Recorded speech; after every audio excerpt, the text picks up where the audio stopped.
Hey, this is John Ortberg, and in Passage to Wisdom today, I want to actually take a moment to visit a wonderful book, one of my favorites from the last couple of years. It's a novel. It's called A Gentleman in Moscow, and there's remarkable wisdom in a couple of passages, and I think it'll change your day.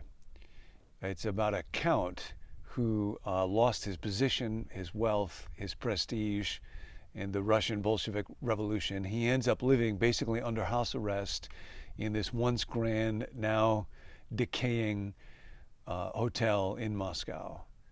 And one of the other characters in it is a woman named Anna, who had been a beautiful and famous and very successful movie star, but was betrayed, humiliated, and both of them are living now in a state of disgrace.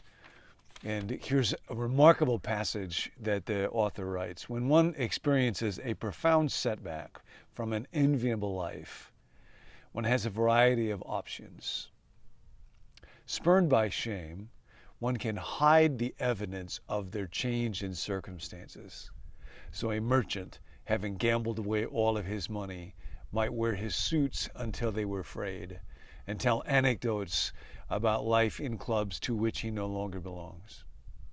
Or, in a state of self-pity, one may retreat from the world in which one was blessed to live. So a long-suffering husband, having been publicly shamed by his wife, might be the one to move out of a house and into a poor, dark apartment on the other side of town. Or, like the Count and Anna, one may simply join the Confederacy of the Humbled. And in the Confederacy of the Humbled, you don't try to hide, you don't try to go someplace else, you don't try to avoid, you don't try to escape, you don't try to pretend, you don't try to convince, you simply allow reality to be what it is.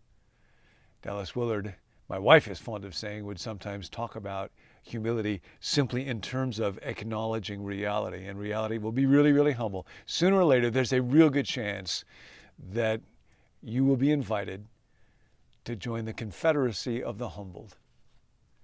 And this is part of what the author goes on to say about this. Again, it's A Gentleman in Moscow, an amazing book. The Confederacy of the Humbled is a close-knit brotherhood whose members travel with no outward markings, but know each other at a glance. For, being suddenly fallen from a state of grace, those in the Confederacy share a certain set of perspectives. Knowing beauty, influence, fame, and privilege to be borrowed rather than bestowed, they are not easily impressed. They are not quick to envy or take offense. They certainly do not scour the papers searching for their names, or we might say in our day, they don't Google themselves a lot. They're not counting up followers or likes. They remain committed to living among their peers, but they greet adulation with caution, ambition with sympathy, and condescension with an inner smile. This is the Confederacy of the Humbled. And it was begun a long time ago by a man named Jesus, who left a formerly enviable position in life, left that state of grace, who, being in very nature God, did not consider equality with God to be grounds for grasping, but poured himself out, taking on the very form of a servant, being found in appearance as a human being. He joined the Confederacy of the Humbled. He humbled himself. He became obedient to death, even death on a cross. And he invites you and I, anybody who wants to, anybody who falls from an enviable position in life, to enter into his little community, the Confederacy of the Humbled.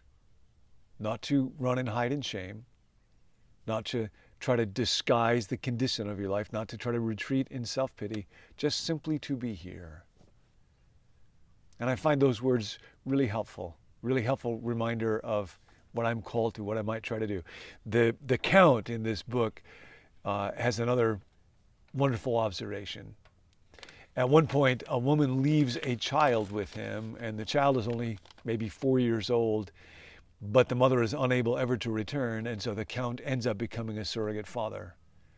And this man, who had been quite a charming aristocrat, benign, but quite self-centered, quite devoted to his polished and privileged way of life, and then ends up having to live in the cramped servants' quarters in a humiliating way in this hotel where once he would have ruled.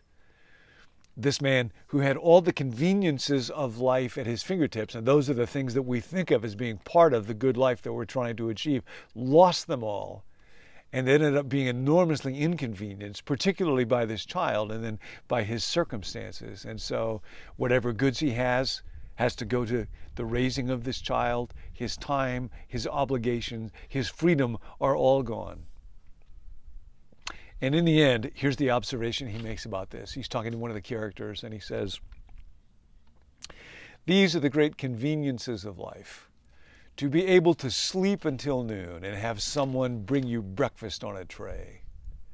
To be able to cancel an appointment at a moment's notice. And when you're at the top of the ladder, you can do that. To have a carriage always waiting for you at one party, ready to whisk you away at a moment's notice to another party.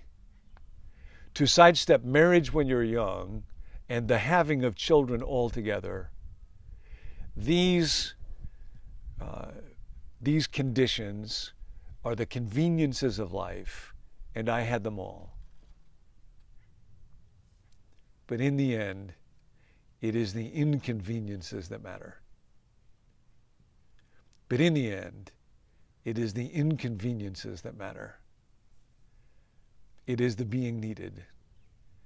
It is the requirement of sacrifices. It is the giving of time. It is the looking at, how can I love this one? How can I devote myself to a person in a situation where I am not in control, but I can try to give it the best that I have? How can I have a life that is not my own? It is, in the end, life is not about the accumulation of circumstances. It is not about the accumulation of conveniences. It is the inconveniences that matter. And this too we learn from the founder of the Confederacy of the Humbled, who left his privileged life in heaven, though he was rich, yet became poor. So that's the invitation for today. Join the Confederacy of the Humbled. And remember, it's the inconveniences that matter. So when they come to you today, the need to do an errand for somebody, the need to fix something or serve in some way or give something, or somebody interrupts your time when you were not planning on it, or there's a need for something. In the end, it's the inconveniences that matter. So embrace being inconvenienced today. Embrace joining the Confederacy of the Humbled. And I'll see you next time.